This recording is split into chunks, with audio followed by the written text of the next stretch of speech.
Hi, my artists. So today we are going to read a book called The Art of Miss Chew. But before we read it, I want to talk to you a little bit about what it means to be an artist and what my job is as your art teacher.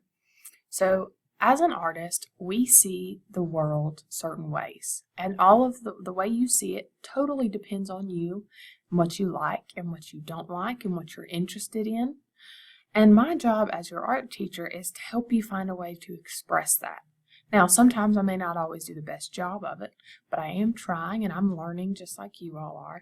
And I'm really trying to help you see new things and also find ways to express yourselves and to use art as an expression of maybe how you're feeling or things you're thinking about or even things you're struggling with.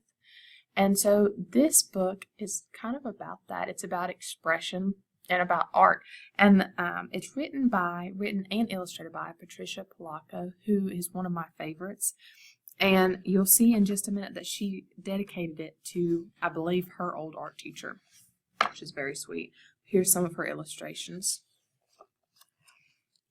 I discovered how much I loved art the summer I spent with my grandmother and father in Michigan. Grandma was an artist. She drew and painted so beautifully. Grandma even told me that I was a natural artist, so I couldn't wait to take art at school next fall when I got home to California. I only had one problem left, tests. I just couldn't seem to pass them. And then here's the part where I said she dedicated it to who I believe is her old art teacher. It says, in loving memory of Violet Chew, who taught me the art of seeing. And that's the other thing that I have to do as your art teacher is I have to help you see things. So you think that's pretty obvious. You see things all the time.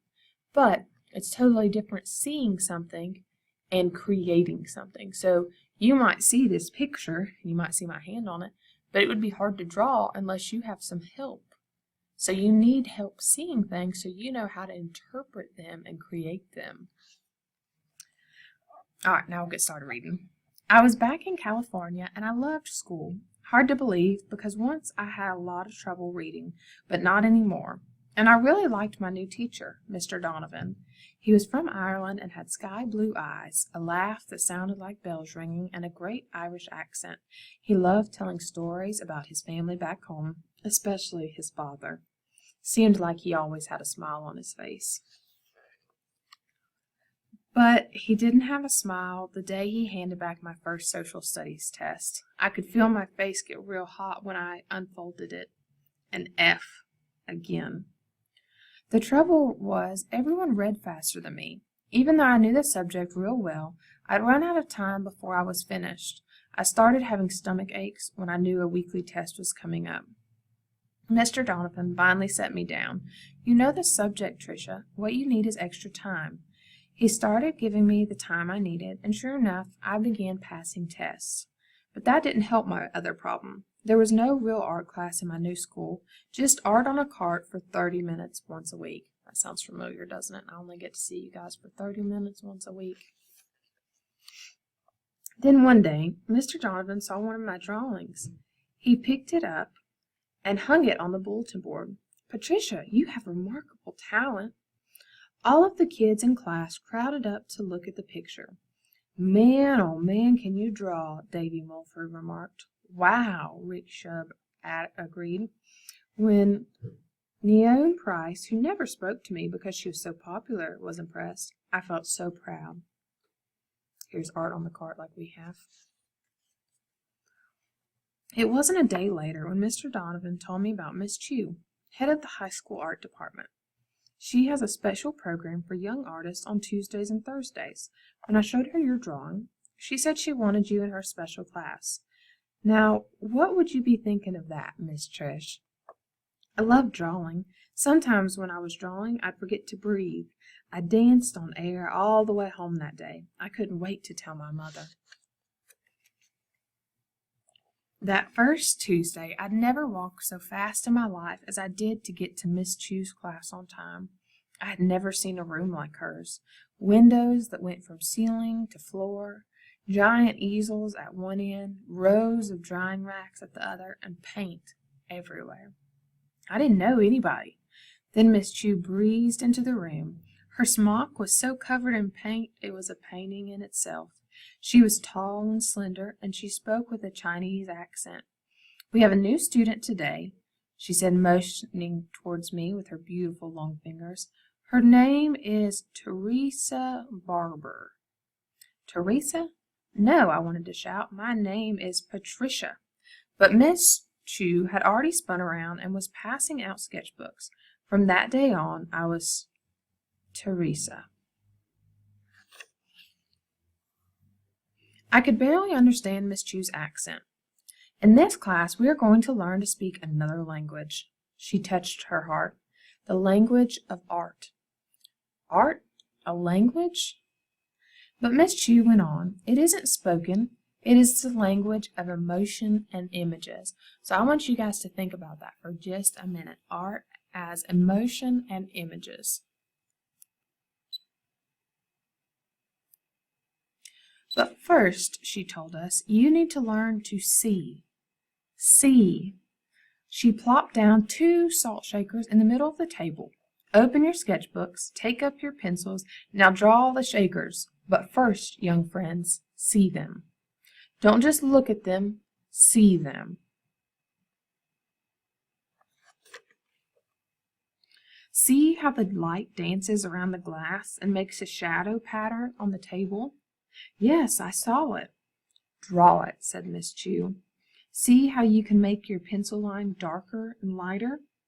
She changed the line from dark to light. "Yes, I saw that too." "Yes, Teresa," Miss Chu said, "you have it. Now do your drawings again. Move the shakers off center. Let them run off the page on purpose. Make them bigger. Get the dancing light as it makes its shadow," she sang as she moved from table to table. She made us draw those shakers 6 times in 6 different ways. At the end of the day, she said, "Take your sketchbooks everywhere with you. First you see, then draw." I couldn't wait. I took my sketchbook everywhere with me. On the bus home, I drew people sitting in their seats, even the bus driver. When I got home, I drew apples in the bowl and my cat Tilly. After dinner, I made my mom and my brother, Richie, sit so I could draw them. "Ain't you got no homework?" my brother groaned. "This is homework," I said. "Sit a little longer. I almost have you." The next day, after I had finished my assignment, I asked Mr. Donovan if I could make a drawing of his father, from the photo at his desk. I tried to remember everything Miss Chu told me. The next art class, Miss Chu called me up to her desk. Everyone else had handed in 1 or 2 sketches. I had done over 20. "Your drawings are very good." Her eyes smiled as if we had a secret. "The cat, the apples, your mother and brother, you've captured every detail. I particularly like your use of negative space." That isn't a word we've covered yet. Negative space? See the drawing, Teresa? What do you see? And she held up this picture. 2 people looking at each other. Anyone could see that. Now, Teresa, instead of looking at the 2 faces, look at what's in between them. Nothing. Wait. A tall-stemmed cup. First, you read negative space. Now you're reading the actual object. What an idea! I started looking at all my own pictures for negative space. So that's something that we haven't done yet. We haven't talked about it all, but we will later on.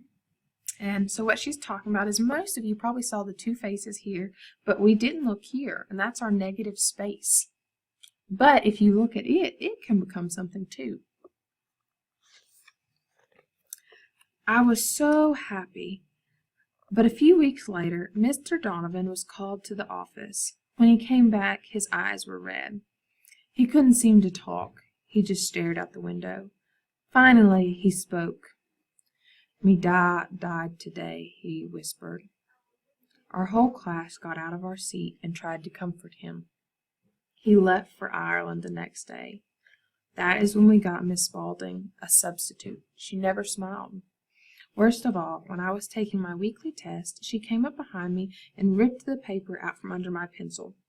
"Time's up," she barked. But Miss Spaulding, I'm not finished. Mr. Donovan always lets me have extra time because I'm not Mr. Donovan, and when I say you are finished, you are finished.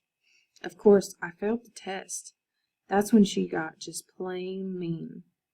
Your time would be better spent studying for your test instead of leaving the school to take art classes, she hissed, and I'm going to see if I can make that happen. I tried to be brave and not tell Miss Chew, but in class I began to cry and blurted out the threat that Miss Spaulding had made. Miss Chew began to shake her head slowly. Teresa, she said, you say you can't read fast enough to finish your test? I nodded. I watch you draw, and you began a drawing by drawing what is in negative space. I remembered the picture of the two girls facing the glass. When you see a word, I think you don't see letters all at first. I think you first see the space around them, the pattern that they make. No wonder your reading takes you so much time, Miss Chew said. I smiled, but I still wasn't quite sure what she meant. I know someone I think can help, a reading specialist. No one is taking you from this class. I sprang to my feet and hugged her. And tomorrow, Teresa, I am assigning you an easel. You are not only ready for painting, maybe you can be part of the high school spring art show. The following day, Miss Spaulding announced we would have a timed citywide test that would determine which classes we would take next year. We'd have 45 minutes to finish. I only finished half the test.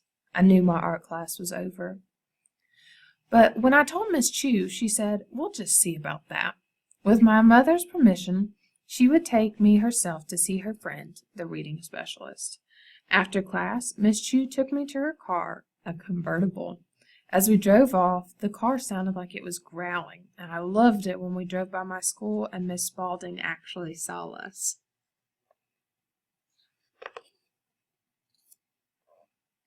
Dr. McClare played what seemed like 100 reading games with me, but I wasn't afraid. I knew he was trying to help.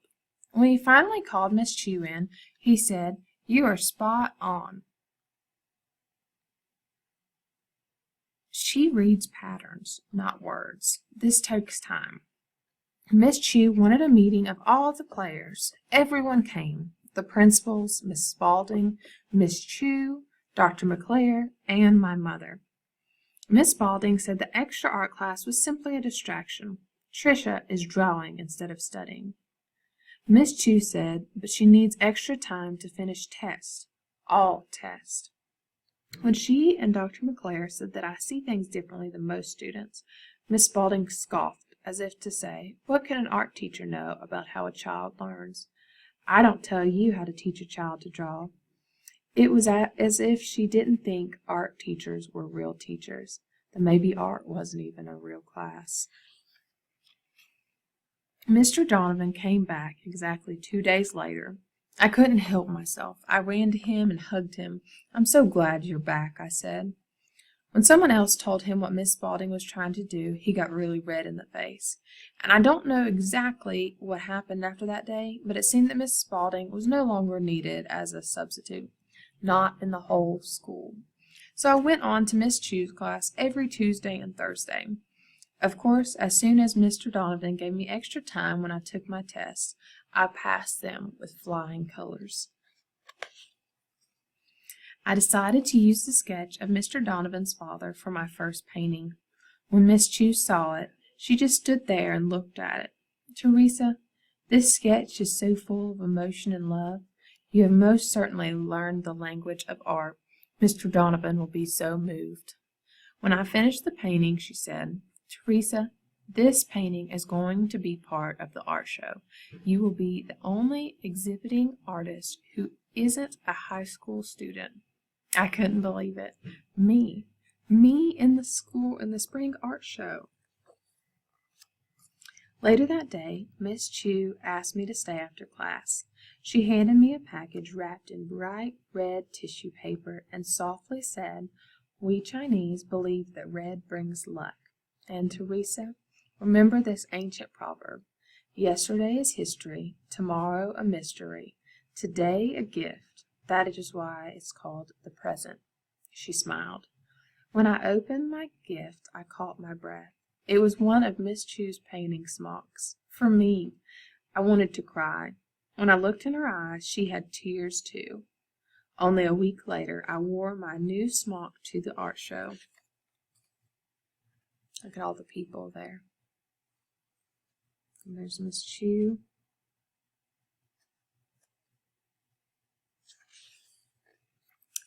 Light was dancing off the mirror chandeliers. Our paintings were everywhere. I was so proud. Then I saw Mr. Donovan standing in front of the painting of his father. He couldn't speak. He took my hand and squeezed it. Miss Chu came up to us. She looked so radiant. "It's beautiful, isn't it?" she whispered to him. I looked at the two of them. Miss Chu was right. This moment was a present. It turned out to be the defining moment in my young life. I was set on a course to be an artist. It could be no other way, thanks to the art of the amazing Miss Chu. So there are a few things I want to talk about that before we finish up. For some of you, I know not for all of you, but for some of you, art is something that you really, really love. And that makes me so happy. And even for those of you that it's not your favorite thing, I still love getting to go in and see you guys. But I want you to know, regardless of what anyone else says, if art or music or reading or writing, any of those things and lots else, if anything like that is something you're interested in, it's worthwhile for you. Okay? So I want you to know that any dreams or interests you have, they're very important, and it doesn't matter if it's important to someone else, as long as it's important to you. So I want you to know that you always will have support from your teachers, from your friends, but especially if you ever need to talk to me about anything, about your dreams or goals, I'm always here to listen to you, and I will always support you and help you as much as I can. But I do want you to know that all of your dreams have value, and anytime you need help or extra time to work on things, I will do my best to make sure that happens. Okay? I miss you all, and I hope to see you soon. Bye.